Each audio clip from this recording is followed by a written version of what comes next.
Assalamualaikum warahmatullahi wabarakatuh. Bapak Muhari SPD MPD sebagai instruktur CGP Angkatan 7, Ibu Dania sebagai fasilitator, Ibu Nana sebagai pendamping CGP Angkatan 7 yang saya hormati. Perkenankanlah, nama saya Tohuro Hermawanto, mengapu mata pelajaran pendidikan agama Islam di SD Negeri 3 Bumiayu, Kecamatan Bumiayu, Kabupaten Brebes. Sebelum saya menyampaikan tentang kesimpulan dan refleksi terhadap materi modul 1.1 tentang pemikiran-pemikiran Ki Hajar Dewantara, sebelumnya saya akan menyampaikan yel-yel terlebih dahulu. Ucapkan tasbih, subhanallah. Ucapkan takbir, Allahu Akbar. Ucapkan tahmid, alhamdulillah. Ucapkan tahlil, la ilaha illallah. Seperti yang kita ketahui, Ki Hajar Dewantara adalah Bapak Pendidikan Indonesia yang lahir pada tanggal 2 Mei tahun 1889. Pemikiran-pemikiran beliau tentang pendidikan seperti misalnya semboyan ing ngarsa Suntulodo ing madya Mangunkarso tuturi handayani ternyata banyak mempengaruhi perkembangan pemikiran pendidikan di Indonesia sejak dulu hingga sekarang. Apa yang Anda percaya tentang murid dan pembelajaran di kelas sebelum Anda mempelajari modul 1.1? Sebelum mempelajari modul 1.1 mengenai refleksi filosofis pendidikan nasional Ki Hajar Dewantara, sebagai guru saya meyakini beberapa hal sebagai berikut. Yang pertama, saya menganggap pengajaran sama dengan pendidikan. Yang kedua, saya menganggap guru adalah subjek utama kegiatan pembelajaran. Saya menganggap siswa tidak akan paham kalau materi pelajaran tidak saya jelaskan.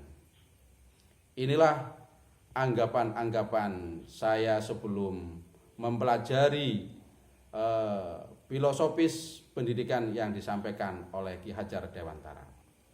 Apa yang berubah dari pemikiran atau perilaku Anda setelah mempelajari modul ini? Banyak hal yang saya pelajari tentang konsep pendidikan Ki Hajar Dewantara melalui modul 1.1 refleksi filosofis pendidikan nasional Ki Hajar Dewantara.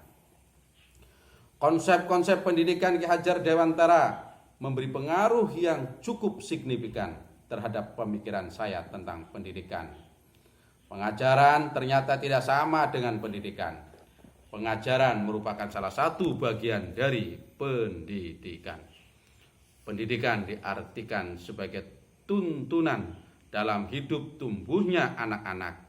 Maksudnya pendidikan menuntun segala kudrat yang ada pada anak-anak agar mereka dapat mencapai keselamatan dan kebahagiaan yang setinggi-tingginya, baik sebagai manusia maupun sebagai anggota masyarakat. Sebagai pendidik, kita harus terbuka namun tetap waspada terhadap perubahan-perubahan yang terjadi. Pada dasarnya anak bukanlah kertas kosong yang bisa digambar sesuai dengan keinginan orang-orang dewasa, tetapi anak sudah membawa kekuatan atau kodratnya, yaitu kodrat alam dan kodrat zaman. Sedangkan kodrat zaman berhubungan dengan zaman yang dialami oleh peserta didik pada saat pengajaran atau pendidikan berlangsung. Untuk pendidikan saat ini, para pendidik harus menekankan pada kemampuan anak untuk memilih keterampilan-keterampilan seperti siswa harus kreatif, siswa mampu berpikir kritis, siswa mampu berkomunikasi dengan baik dan berkolaborasi dengan baik pula. Tujuan pendidikan utama yang digagas Ki Hajar Dewantara adalah bagaimana pendidikan mampu membuat anak memiliki budi pekerti yang baik atau berakhlakul karimah. Melalui pendidikan, saya dan kita semua berharap bahwa anak-anak murid kita nantinya bisa bertumbuh menjadi sebaik-baiknya manusia yang memiliki adab dan budi pekerti yang luhur. Kemudian apa yang dapat segera Anda terapkan lebih baik agar kelas Anda mencerminkan pemikiran KHD?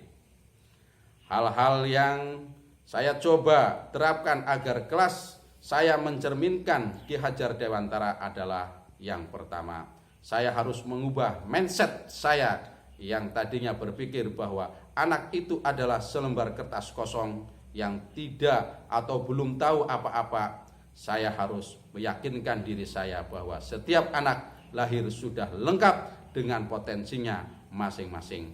Meskipun masih terlihat samar, saya harus peka membaca dan mengenali setiap potensi anak yang saya didik. Yang kedua, saya mencoba menciptakan suasana kelas yang menyenangkan. Hal ini sejalan dengan kodrat anak yang senang bermain. Kita bisa mengkolaborasikan asiknya permainan ke dalam kegiatan pembelajaran. Misalnya dengan melakukan permainan tebak kata ketika pembelajaran berlangsung. Yang ketiga, saya harus mengupayakan pembelajaran yang berpusat pada anak. Memberikan ruang kesempatan dan fasilitas seluas-luasnya agar anak mampu berpartisipasi aktif dalam kegiatan pembelajaran. Yang keempat, sebagai wujud dari tujuan pendidikan utama, yaitu lahirnya anak yang tidak hanya kompeten dari segi akademis, tetapi juga berbudi pekerti yang baik. Saya sebagai guru, selain memberikan wejangan, harus bisa memberikan toladan yang baik. Jadi anak tidak hanya melakukan apa yang saya katakan, tapi harapannya anak mampu meneladani perilaku-perilaku baik yang saya contohkan.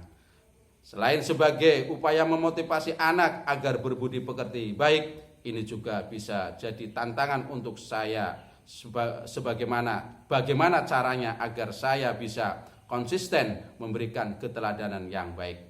Guru sebagai sosok yang digugu dan ditiru. Demikianlah kesimpulan dan refleksi terhadap materi modul 1.1 tentang pemikiran KHD. Semoga bermanfaat. Assalamualaikum warahmatullahi wabarakatuh.